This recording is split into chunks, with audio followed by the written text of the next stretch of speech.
আদর্শকে বাস্তবায়ন করাই আমাদের লক্ষ্য উদ্দেশ্য। আল্লাহর রাসূল আল্লাহ তাআলা তাকে পৃথিবীর মধ্যে সর্বোত্তম চরিত্রবান হিসেবে দাবি করেছেন।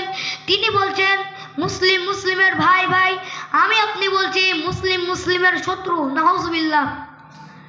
আল্লাহ রাসূল সাল্লাল্লাহু আলাইহি ওয়াসাল্লাম একটি হাদিসে বলেছেন, আন আবি মুসা রাদিয়াল্লাহু আনহু قال قال رسول الله صلى الله عليه وسلم المؤمن والمؤمنات يشد بعضه بعضا।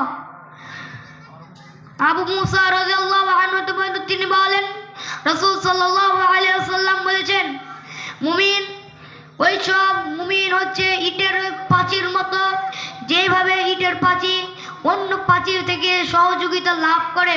বুখারী হাদিস 6081। অত্র হাদিস দ্বারা বোঝা যায় যে যেভাবে যদি কোনো বাড়িতে যদি 15টি লাইন লাগে ইটের, আর আমি আপনি যদি 10টি লাইন দিই, অবশ্যই সেইখান দিয়ে চোর খারাপ মানুষরা ঢুকবে। আর আমি আপনি যদি 15টি লাইন যদি একবারে সঠিকভাবে দিয়ে দিই, তাহলে আমার আপনার বাড়িতে কোনো চোর বা ডাকাত ঢুকতে পারবে না। অনুরূপ মুমিন মুমিনকে যদি আঁকড়ে ধরে, তাহলে মুমিন মুমিনের মাঝখানে শয়তান ঢুকতে পারবে না, কোনো খারাপ মানুষ ঢুকতে পারবে না, কোনো বেহায়া মানুষ ঢুকতে পারবে না। আল্লাহ তাআলা আমাদেরকে যেন মুমিন মুমিনের সাথে বন্ধুত্ব করার তৌফিক দান করেন। সবাই বলে আল্লাহুম্মা আমিন। আর মুমিন মুমিনের পরস্পরের সম্পর্ক বিচ্ছিন্ন করার পরিণতি আল্লাহ রাসূল সাল্লাল্লাহু আলাইহি ওয়াসাল্লাম বলেছেন। আবু হুরায়রা রাদিয়াল্লাহু আনহু তিনি বলেন, রাসূল সাল্লাল্লাহু আলাইহি ওয়াসাল্লাম বলেছেন, প্রতি সোমবার এবং বৃহস্পতিবার জান্নাতের দরজা খোলা হয়। আল্লাহ তাআলা সকল তার মুসলিম বান্দাদের ক্ষমা করে দেন, তাদেরকে ব্যতীত যারা 3 দিনের বেশি তা অন্য কোনো মুসলিম ভাইয়ের সাথে ঝগড়া করে থাকে। আবু দাউদ হাদিস 2585। অত্র হাদিস দ্বারা বোঝা যায় যে আল্লাহ তাআলা যে আজকে বৃহস্পতিবারের দিন, এই বৃহস্পতিবারের দিন আল্লাহ তাআলা জান্নাতের দরজা খুলে থাকেন এবং তিনি তার সমস্ত মুসলিম বান্দাদের ক্ষমা করে দেন।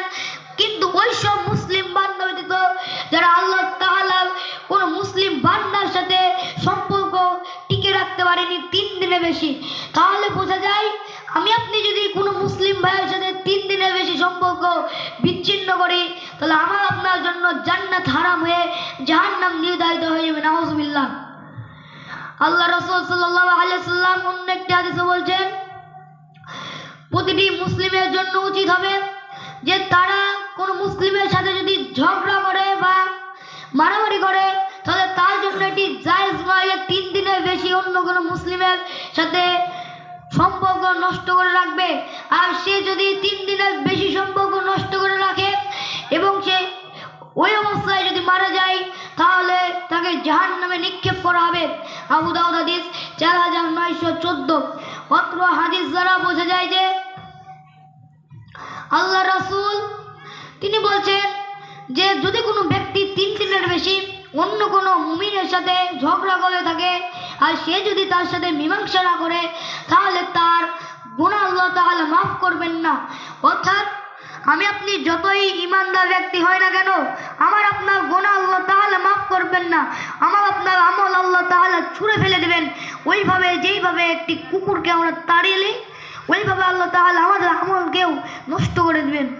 তাই সম্মানিত উপস্থিতি, আল্লাহ তাআলা বললেন মুমিন মুমিনের ভাই ভাই। আল্লাহ রাসূল সাল্লাল্লাহু আলাইহি ওয়াসাল্লাম বললেন সকল মুসলিম মুসলিমের ভাই ভাই। আল্লাহ তাআলা সূরা তওবার 71 নম্বর আয়াতে বললেন মুমিন মুমিন পরস্পরের ভাই ভাই। আর আমি আপনি বলছি জালেম, আমি আপনি বলছি ওই আমার শত্রু, তমুক আমার শত্রু, তমুক ওই ছেলে আমার শত্রু। নাউজুবিল্লাহ। আমি আপনি কি করে ক্ষমা অন্তর্ভুক্ত হতে পারবো? আল্লাহ তাআলা যেন আমাদেরকে ক্ষমা অন্তর্ভুক্ত করার তৌফিক দান করেন এবং তিনি যেন আমাদেরকে প্রতিটা মুসলিম ভাইয়ের সাথে ভালো আচরণ, সদাচরণ এবং সবার সাথে যেন মিলেমিশে থাকার তৌফিক দান করেন। তাই সবাই বলে আল্লাহুম্মা আমিন।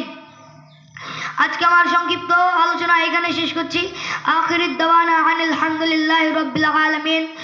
وقالوا حسبنا الله ونعم الوكيل نعم المولى ونعم النصير। السلام عليكم ورحمة الله وبركاته।